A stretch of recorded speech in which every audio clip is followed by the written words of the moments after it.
What's up, everybody? Hello. Welcome to the Hustling Sideways podcast. I'm Alan Halas. I'm a music writer. And I'm Jim Love, and I'm a keynote and motivational speaker based in Milwaukee, Wisconsin. Stole that one from you, Alan, right underneath. Yeah, perfect. I'm based in Milwaukee as well. And this is episode 64 of the Hustling Sideways podcast. So, Yes. Jim, and to our guest, my voice may be a little raspy today. We just finished a show last night. Yes. So I went to bed around 2:30-ish in the morning. Yeah. And usually that means that you're not hungover. You're just tired. No. Yeah, Okay. just exactly. That's the just thing. so that everyone knows, Alan's not hungover. He's tired. Make that clear. Thank you for clarifying. I left my water somewhere else anyway, so I'm gonna still look you like said, that. yeah, and you were going nuts though. I know the Big Beat MKE is an amazing thing, and who won last night? I know this is way later when this is going to come out, but who's the winner? Way later. It was a young producer named Gucko. So he wins like $1,400 worth of like audio production stuff, and then our second place guy wins a bunch of stuff too. Awesome.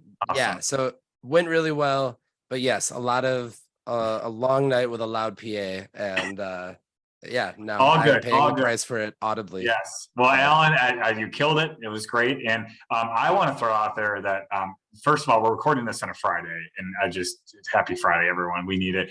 Second of all, these are blue light glasses, and I do wear them to look smarter. So I want to be clear about that. It helps when I talk to people. They think I'm like really intelligent, and I'm really fooling all of them because I'm just a pretty typical, I'm not that smart is what I'm trying to get to. Oh, okay. Well, that's good. I'm glad that you put that out there. Well, make sure we're clear and transparent. Yes. But anyway, we're pumped to be here. Yes. We're excited. It's good vibes. It's a Friday. Alan, let's introduce our wonderful guest that we have today. Yeah. Speaking of long nights and loud PAs, I'm sure our guest knows a thing or two about it today.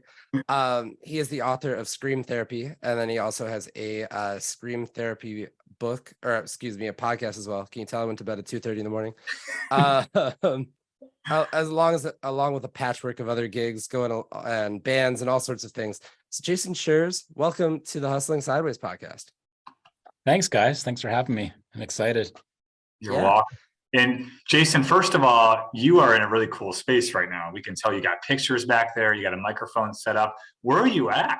First of all, where are you located, and what room are you in right now? Well, I'm in Powell River, BC, which is north of Vancouver, in Canada, of course. This is the basement of my house. I live in the historic district of Powell River, which will be changing its name soon because of Indigenous land rights. But if you pivot this way, actually, if you don't mind, I'll do this. Go ahead. So, there's a drum kit right there. There's a drum kit. Oh, sweet. And then behind me are guitars. So this is actually our jam space in my basement, which I also use as a book distribution in the back, so you can see all the piles of books. It's a multi-purpose. There's actually a poker table back there as well. That is awesome. Well, first of all, you are our second Canadian on this show, so we love having Canada representatives, and it's just terrific. And you're all like the nicest people, so that's what it comes down to. And I think it's every person's dream to have a jam session in their basement of their house. So you are living out that very vividly, and we appreciate that. I have very understanding neighbors. That's a good call. Yeah, that absolutely is. Somebody that's got guitars and amps and stuff downstairs. Yes, I get that for sure. Yeah. Jason, you're the author of Scream Therapy, which is a book that deals with mental health through the lens of punk rock. I think is pretty much a good way of putting it. We will get into that sort of thing and how you got involved and started really doing all that. But first, let's learn a little bit about your background. Obviously, growing up in Canada. But tell us a little bit about, what kind of led you down this path that got you, into punk rock and into music as well first. Well, I lived here. I was born and raised here. It's a small town of about 13,000. It's on locked land, which means we can't get anywhere unless we fly or take a ferry. Very remote in some ways. And so when I was growing up, I was looking for something different. I didn't fit in with any of the other crowds. I always felt awkward and unsettled. And what I ended up finding was punk rock through some friends. And I was just blown away by its energy, by its speed, by its loudness, by its F you to the world sort of feel. And with that, I got into skateboarding as well. So when I was in junior high and into high school, I was skateboarding, listening to punk rock, listening to metal, And that basically formed who I was. I got out of here pretty quick. Like I was like, I'm done. I got to go to the city. That's where the shows are. You know, I was here hearing about all these amazing shows and this punk scene that was out there somewhere, and I had no idea what that meant. All I had was these cassettes, you know, and a skateboard. So I moved to Vancouver, which is the biggest city in BC, and basically absorbed myself in the punk scene there. I went to as many shows as I could, met as many cool people as I could, and just went from there ever since I've been a punk. And I'm 50 now. So it's been, oh God, it's been 40, almost 40 years since I started listening to punk rock, 35 years. For sure. So do you remember, I'm curious, like the first moment that you heard a punk rock song? Like, do you remember what, I'm sure it sounds like you were about 10. Like, what was it? Were you like, oh my goodness, this is it? Well, I think like a lot of people, I had a trajectory to get there. In the book, I talk about the first time I listened to Black Sabbath and how that just completely opened up my world and my brain to a whole different sonic, basically a whole different feeling in my body. And that progressed into thrash metal, that progressed into punk rock, into hardcore, into so I think for me, the first time I heard what I would consider to be a true punk rock song, other than Metallica covering punk songs or Slayer covering punk songs, was that I was handed these Thrasher skate rock cassettes, Thrasher magazine, these cassettes with That's a bunch awesome. of bands. And on the one that I was handed was bands like Corrosion of Conformity, The Accused, Beyond Possession, all these like skate thrash bands. And I was just completely knocked back by the fact that it was just so loud and screamy and it sounded horrible. It was, the production was just gross. And to me, it was the antithesis to this sort of high budget, slick thrash metal at that stage. It would have been in the mid 80s to sort of late 80s was thrash metal became almost like a mainstream thing with big production values. So to hear the punk rock and just how whacked it sounded, that's when it was like this feeling of, oh my God, you can do anything in music. You can pick up a guitar and throw it against a wall, and that's music. So yeah, exactly. And I was digging while you were saying that. I was able to pull a couple of Black Sabbath records just off the shelf. It's all alphabetized, so I was just trying to like find it for a second, and I landed on like Blondie and I think Jackson Brown and something else. But I got to a Black Sabbath record or two here. So what's it's the a one very underneath? what was that? The one underneath. So Heaven and Hell, and then this is the Seventh Star one with Tony Iommi.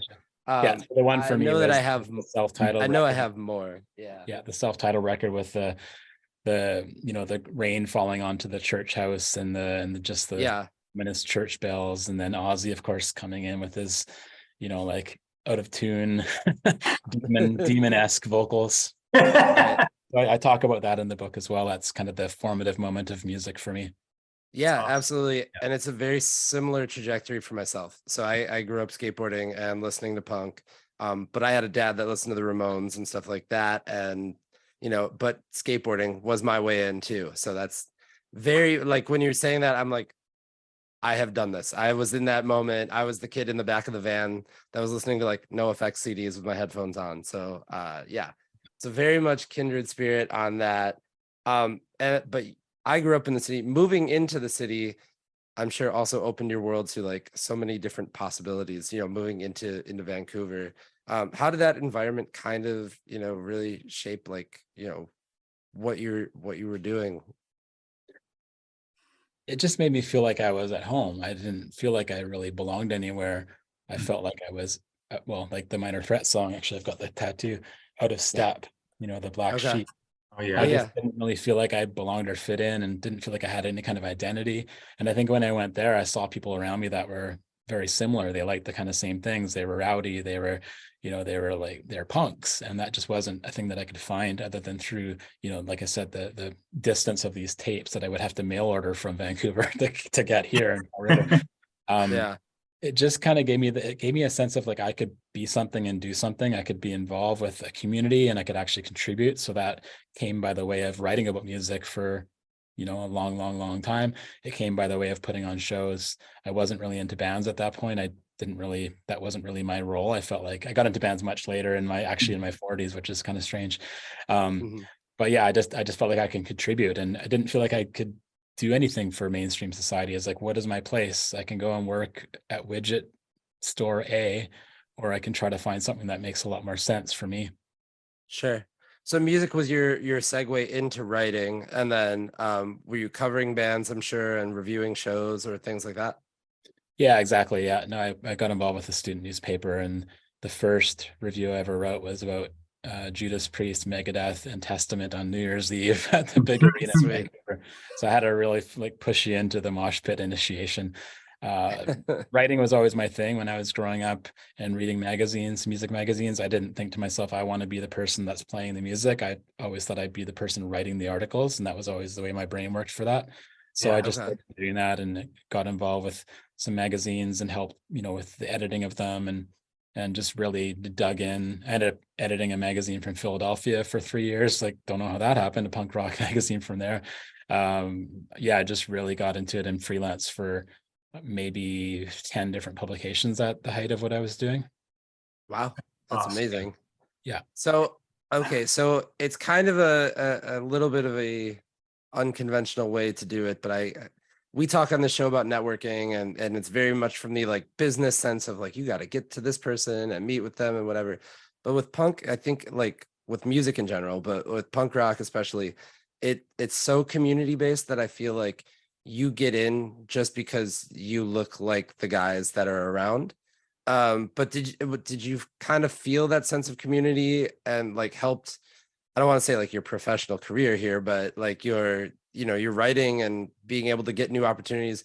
Did it just kind of happen to be like, well, these guys were, from this town and they look like us, so let's go work together on something? Yeah, for sure. I think the other element to that is when you're a punk, when I was a punk, when I am a punk, it was hard for me to stay just a punk and just going to shows and just putting on shows. So there was all these divergence to different kinds of jobs and careers, and even sometimes like identities. And I think what happens, at least for me, was that I veered away from myself being a punk. And whenever I did that, I got into trouble. So, I went into this corporate job here in town when I first came back, was going through lots of personal strife, and then just completely got sucked into this corporate environment, and it just killed me. Like, it almost did kill me. And I think that as a punk rock person, there's always that need to go down the different path, but of course, because we live in a society that pulls us down this other path, there's that give and take. And so finding folks, yes, that were part of this community, but they're all struggling too. They can't just be a punk. They can't, there's not enough jobs in punk rock or paths people can follow in punk rock that are going to keep them sustained. And so there's this constant like, oh, now I'm selling out because I have to go and work at this job over here. Oh, now I'm selling out because I have to do this and this.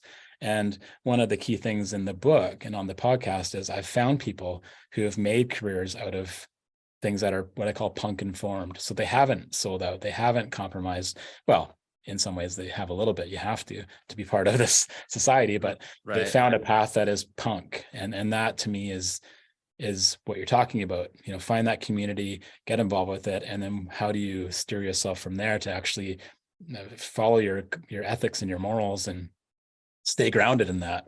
I love that. I mean, it feels like it becomes a deeply ingrained part about who you are and kind of the fiber of your being. And I'm curious, Jason, you talk about like identity and really finding yourself in it. Like, you seem like a pretty chill, kind of relaxed guy. Do you see, like, is there a different version of you that comes out when you get into sort of like what's that like for you? Like, I can imagine you're sort of singing along, like those types of things. Like, do you feel like the 10-year-old you again when you come into a show and you're hearing the music? And how does that differ when you're like talking here, Well, I mean, in the book, it's very, very clear what those two, let's call them identities or characters are. And I won't give it away too much, but there's a character in there, that side of me that is completely off the wall and self-harming and just out in some other stratosphere. And that kind of goes with bipolar, which I live with. You've got the depressed side of bipolar, you've got the manic side of bipolar. So there's a manic character in there, there's a depressed character that in there. In the middle, in my stable bipolar zone, which is stability, that's where I really shine through who I really am. And I think Yeah, that's the chill version of who I am. I can go to shows. I'm super stoked about the bands. I'm not getting so stoked that I'm diving off of things and, like potentially harming myself and others. And I think a lot of times these shows and these bands and this punk scene can lift me out of that depression that I go into with the Mhm. bipolar. So yeah, I find myself in it. It grounds me. If I'm not doing well, it can bring me over the top. If Totally, I'm not doing totally. well, it can drag me into the bottom.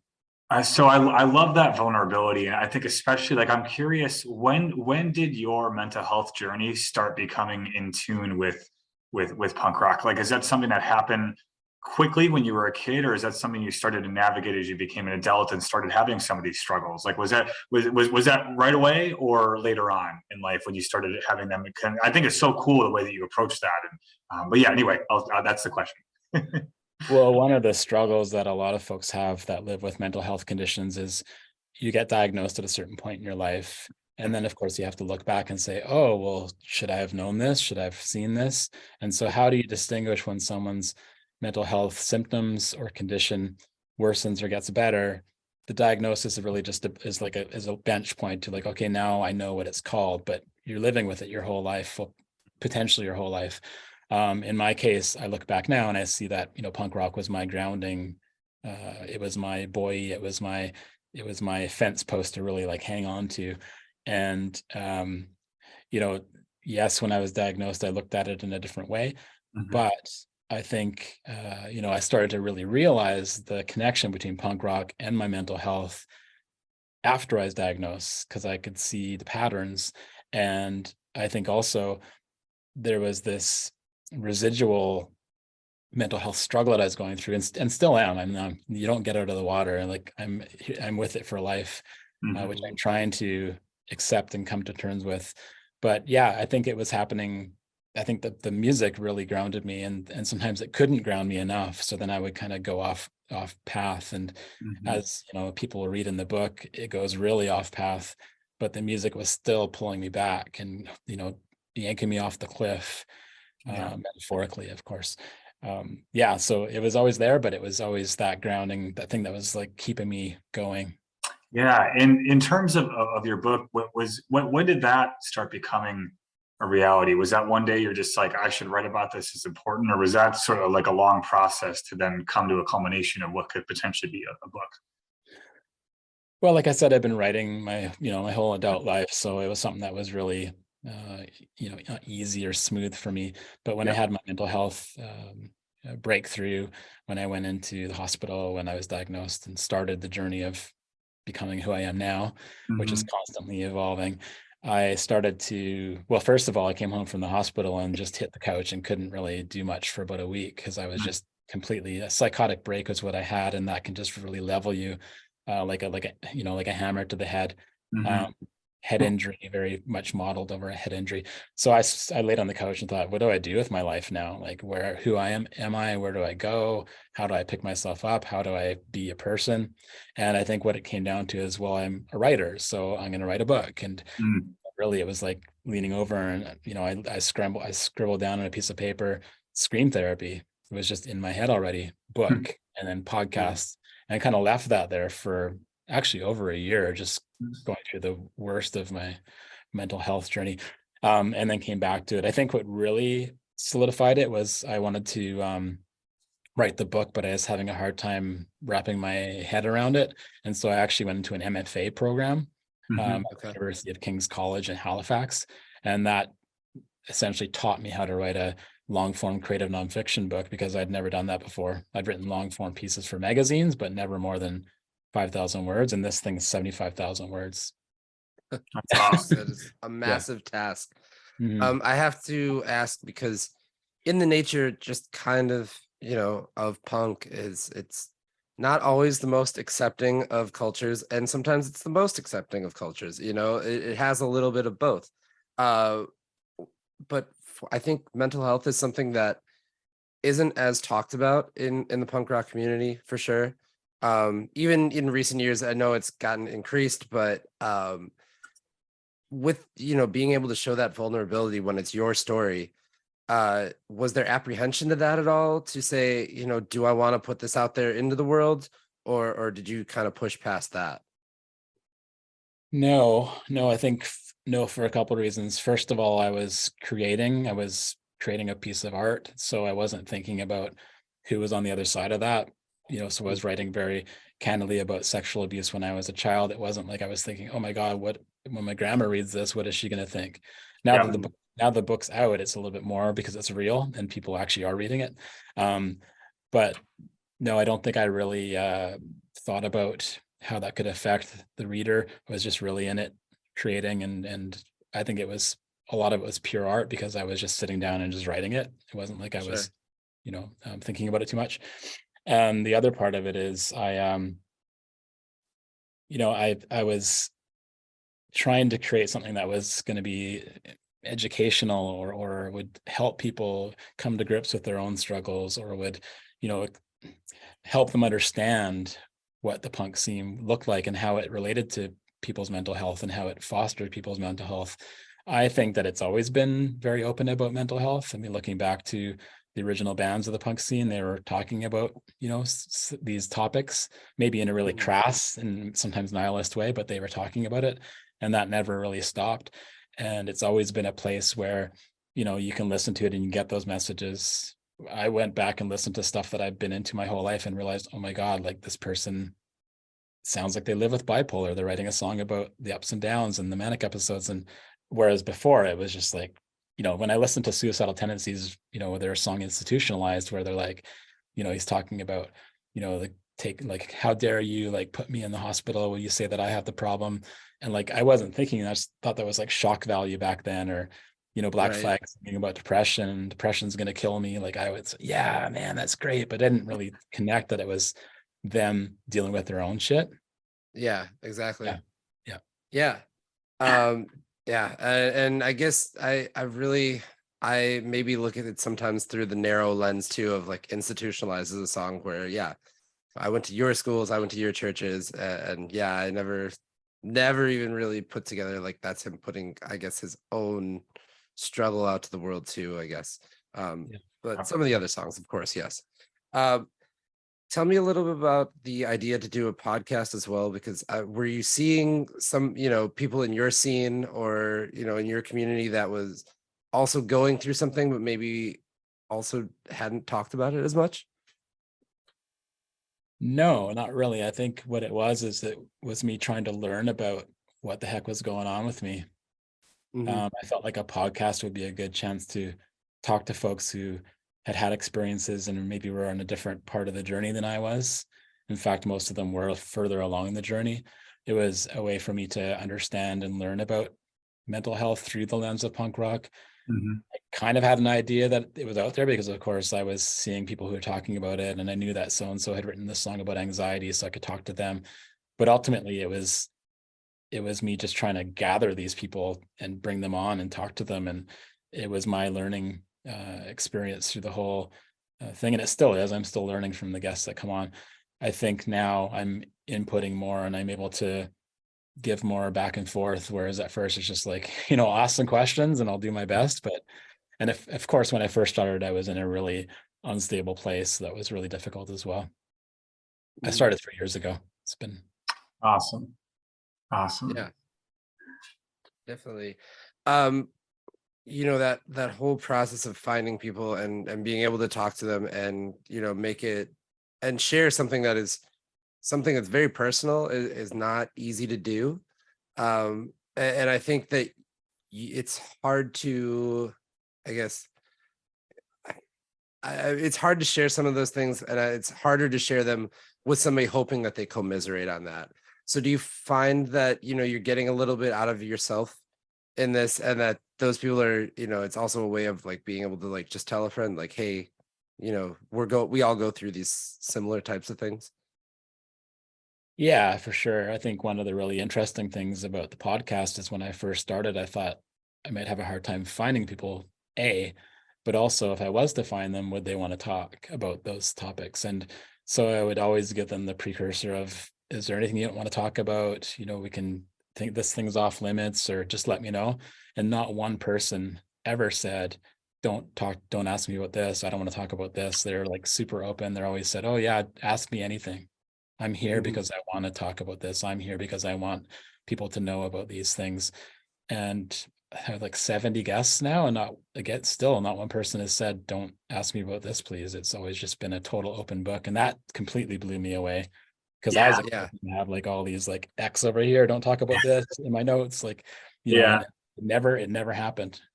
Yeah, I think there's a lot of power and vulnerability, and I think you've created a platform in which to do so. And so it almost like, to me, like, so I talk a lot about mental health. I'm a speaker, and it's really part of my journey, and I've been on a lot of podcasts to talk to it. And I almost feel like I'd be doing a disservice if I was like, don't talk about this part. That's my kind of thing. And because like, when you go on and you share, like, it's difficult stuff, but it's therapeutic in a way where you can get it out there and know that people are relating to it, and probably identifying with something about it, and can actually take a snippet of what you say and put it in their life. So I to have that, like, I guess I'm not surprised that people don't say it that way, because it's important and it's critical, and it's a very niche area where I think a lot of people can listen to that and take a lot. And I think it's really cool that you get so many folks, and I've been doing it for 3 years, and people have probably a lot of word of mouth of like, this is a really a critical piece about what we do. And it probably takes away, like, because I'm more of like a 90s summer songs kind of guy. Like, I'm a very like chill music kind of guy. And so someday we're gonna get Jim into a mosh pit, I swear. We will. Actually, that I would totally do. That would be fun. I'd get hurt and it would be amazing. But I have in my head what I feel like punk rock is, and it's probably a stereotype, of what I've seen on TV. And I think it's really important that folks like see it as a passion, and also that there's a lot of good that comes from it. And I think you're creating an environment to do that. And I hope that people who aren't necessarily, that's maybe not their passion, are listening and can find joy in other people really sharing what they have, and sharing how this community that you found over the last 40 years can make a significant impact on what they do. And you never know who needs to hear that on a certain day. I'm sure you've gotten feedback like that, of like, this is really different, and something that people felt like they can relate to. Yeah. And I'll show you the book cover in a sec, because it really kind of shows this in a way that makes a lot of sense visually. But punk rock I believe is about love and understanding and acceptance and all these great things. And it keeps shining through. So, you go to a punk show, and yes, someone gets knocked down and they're laying on the ground, and like, there's potentially aggression or violence, but then someone always picks them back up, and they're excited. They're like, yeah, man, that was great. And I think that's missed. I think a lot of times people will think of punk rock as being just the loud, obnoxious, violent, and it's just not the case from my experience. Yes, there's always going to be exceptions to that rule. Like Alan was saying, there's always going to be the negative aspects, but the positive aspects always shine through. And so when I was doing some photo shooting for the cover, I wanted to have the beat up microphone, the microphone that had all been smashed around, because it's been through so many shows and been through so much and been through these struggles that kind of, like metaphorical around struggles that people face. And so I took the photo. This is the cover here. Nice. Oh, yeah. And then I got upstairs and I was looking at the photos, and I'm like, yeah, maybe these will work. And then I realized that, hey, look at this. The microphone cord is tied into what? Into a little heart. It's yeah. Completely. It wasn't planned. That is so cool. Chance. But it does shine through. And I think that's what punk rock is all about. It's like, beneath the surface, this love's always going to shine through, no matter what. And that to me is what punk rock is all about. I love it. For sure. I love it. Now, I'm curious, just, in the journey that you've had and what you've built, with the book, podcast, and all the experiences you've had, what has kind of stuck out? Like, maybe this, probably a different question when you're 20s versus now entering your 50s. Like, what's the most gratifying part of this? And it's a lot of work to do what you do and to really build this. What do you take away personally as the most gratifying part? I think it's when I hear back from people and they've really gotten something out of it. Yeah. I'm on some radio stations, and I'll hear people, even here in town, because I'm on the local station. I heard your podcast, and I really loved it, and it made me think about something, or it made me talk to someone else. And that's really validating that I've actually done, because ultimately you write a book like this, and yes, it's a creative project and it's a piece of art, but it has a purpose. It has the purpose of like maybe people getting something out of it. And when I hear that they actually have, and the things they're getting out of it are really positive and can potentially the filter out to other people, that is really, really great. As far as myself, I mean, to see it and to know that I can make it, and that also a really huge part of this is I ended up publishing it myself, because I was wrapped up in this publishing industry that really didn't make a lot of sense for me, because I was a punk and it wasn't fitting properly. So, kind of at the ninth hour, I'm like, you know what, I'm just going to do this myself. I've always I've put out records before, I put on shows. This is just another format of that. And so that really made me feel good that I could actually do it myself. The books showed up in boxes, I could mail them out myself. That whole punk rock DIY aesthetic was really wanting to come out in this process as well. That's way cool.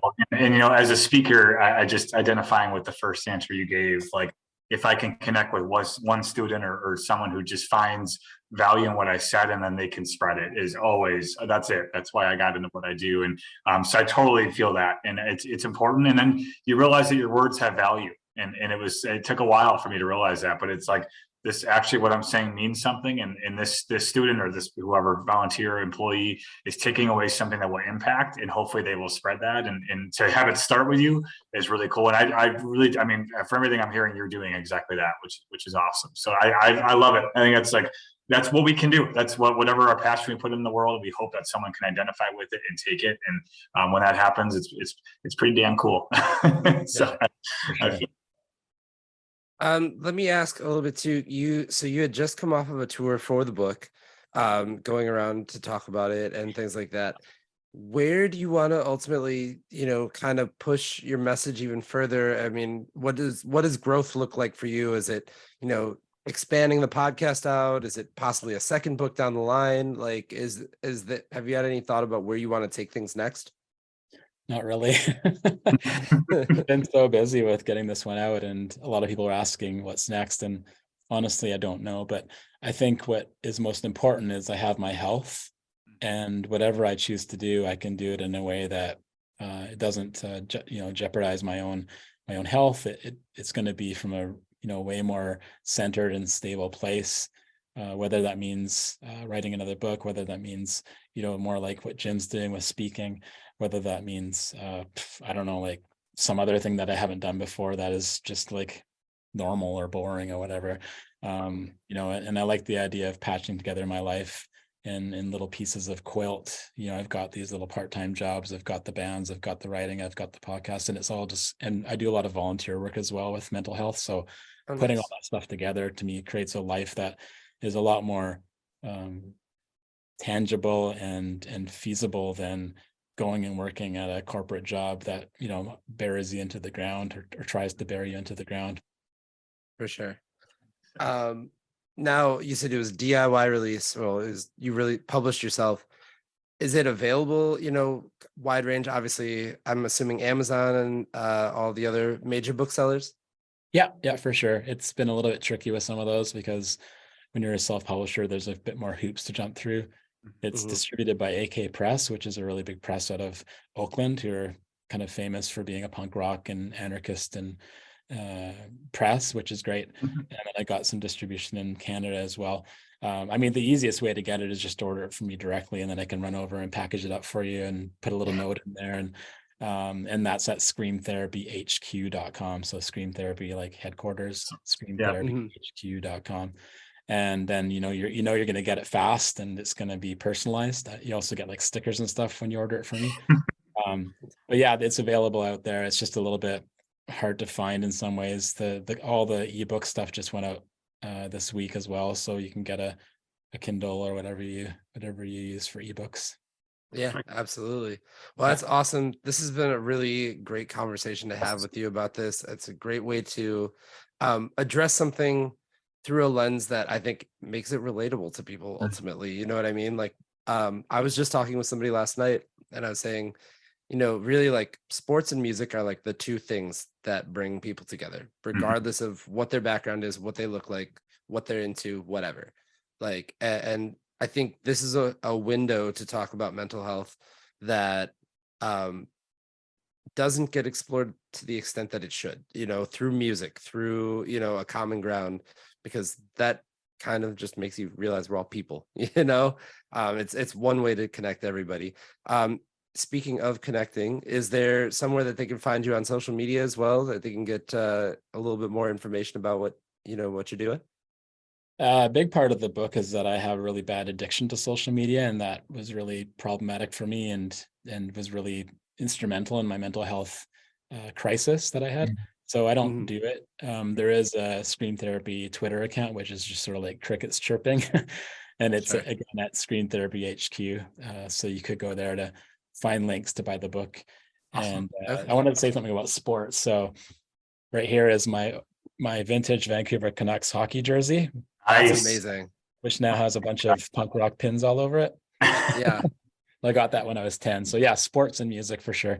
Love it. Yeah, Love absolutely. It. Also, I have to ask, do you still have those Thrasher cassette tapes? Because those are probably worth something. I don't. Crazy. No, I don't. A lot of stuff that I had ended up going who knows where. There was times in my life where I needed money and things like that. But yeah, I wish. And like you said, yeah, they're worth probably like hundreds of dollars now or something. Yeah, absolutely. Yeah. So yeah. A little bit of like retailer in my brain just like went off, and I heard that before. Mind if speaking of retailers, can I show the book cover again? Yeah, absolutely. Okay.